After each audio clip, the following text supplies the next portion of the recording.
ঢাকার পল্লবী থানাধীন section 11 block B 2 নম্বর রোডে ইমনের চায়ের দোকানের সামনে একটি গোলাগুলির ঘটনা ঘটে। উক্ত ঘটনায় ভিকটিম আলমগীরের পেটে এবং মাথায় গুলিবিদ্ধ হয়। একই ঘটনায় জ্যোৎস্না নামে জনৈক মহিলা, পথচারী মহিলা পায়ে গুলি লেগে আঘাতপ্রাপ্ত হন। এ বিষয়ে ভিকটিমের স্ত্রী রিনা আক্তার পল্লবী থানায় বাদী হয়ে একটি মামলা দায়ের করেন। এই মামলা শুটিং ইনসিডেন্টের পর হইতে ডিবির মিরপুরের একটি চৌকস টিম মামলার ঘটনা সংক্রান্তে ছায়া তদন্ত শুরু করে। ডিবি টিম ঘটনাস্থলে উপস্থিত হয়ে ছায়া তদন্তের মাধ্যমে ভিডিও ফুটেজ সংগ্রহ করে তথ্য প্রযুক্তি এবং ম্যানুয়াল পদ্ধতিতে গোলাগুলির কাজে ব্যবহৃত টয়োটা প্রিমিও গাড়ি, যার রেজিস্ট্রেশন নাম্বার ঢাকা মেট্রো গো 45-5861 চিহ্নিত করে এবং বর্ণিত গাড়িটির মালিক হামিদ খান ওরফে মাখনকে পল্লবী থানা এলাকা থেকে গ্রেপ্তার করে। ব্যাপক জিজ্ঞাসাবাদে হামিদ জানা যে গাড়িটি তার নামে রেজিস্ট্রেশন করা হইলেও গাড়ির প্রকৃত মালিক কুখ্যাত মাদক ব্যবসায়ী রুবেল ওরফে ল্যাংড়া রুবেল। হামিদ মাদক সিন্ডিকেটের অপরাপর সদস্য এবং ঘটনার সাথে সম্পৃক্ত অন্যান্য আসামিদের নাম প্রকাশ করে। তার তথ্যের ভিত্তিতে ল্যাংড়া রুবেলের সহযোগী পারভেজ এবং রাব্বিকে পল্লবী থানাধীন কালসি এলাকা হইতে গ্রেপ্তার করা হয়। একই সময় তাদের নিকট থেকে ল্যাংড়া রুবেলের ব্যবহৃত একটি সাদা রঙের টয়োটা ভক্সি গাড়ি, যার রেজিস্ট্রেশন নম্বর ঢাকা মেট্রো 12 সিরিয়ালের 6336 এবং এর ভিতরে থাকা 1000 পিস ইয়াবা উদ্ধার করা হয়।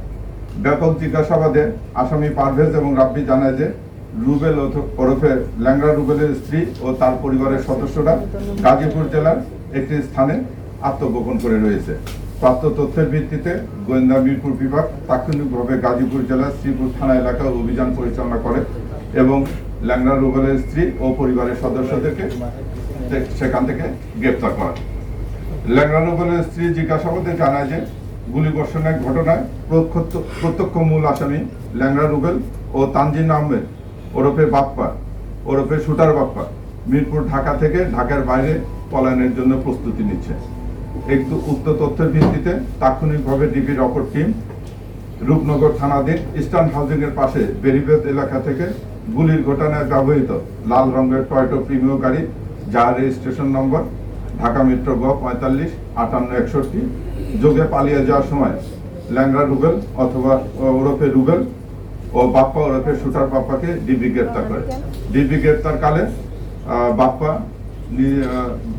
গাড়ির ভিতর থেকে বের হয়ে যখন দৌড়ে পালানোর চেষ্টা করে তখন সে একটা ওয়ালের সঙ্গে হোঁচট খেয়ে পড়ে সে ল্যাংড়া রুবেল পায়ে আঘাতপ্রাপ্ত হয়। পরবর্তীতে তাকে আমরা হসপিটালে নিয়ে যে তার পা ফ্র্যাকচার হয়েছে, তাকে ব্যান্ডেজ করে নিয়ে আসা হয়েছে।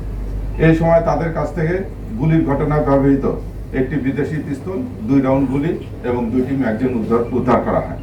প্রাথমিক জিজ্ঞাসাবাদে ল্যাংড়া রুবেল জানায় যে আলমগীর একজন প্রখ্যাত মাদক ব্যবসায়ী এবং এই মাদকের টাকা ভাগ বাটোয়ারা নিয়ে তাদের অন্তর্দ্বন্দ্বের সূত্রপাত ধরে সে হত্যার উদ্দেশ্যে আলমগীরকে গুলি করে।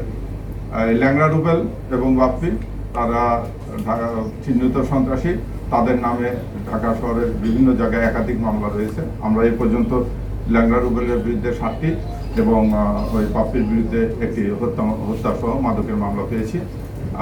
তাদেরকে একাধিকবার পুলিশ গ্রেপ্তার করেছে। তারা জামিনে বের হয়ে এসে একই কর্মকাণ্ডে লিপ্ত হচ্ছে। তাদের বিরুদ্ধে বর্তমানে হত্যার চেষ্টা মামলা আছে। এর ব্যতীত অস্ত্র এবং মাদক দ্রব্য নিয়ন্ত্রণে 2টি মামলা দায়ের করতেছি। আমরা এই ঘটনার সঙ্গে আরও যদি কেউ জড়িত থাকে সেটাও তাদের বিরুদ্ধে ব্যবস্থা নেব এবং তাকে জিজ্ঞাসাবাদে তার এই মাদক সাম্রাজ্য গড়ে তোলার পিছনে নেপথ্যে যারা আছে তাদের বিরুদ্ধেও আমরা প্রয়োজনীয় আইনগত ব্যবস্থা নেব। ধন্যবাদ।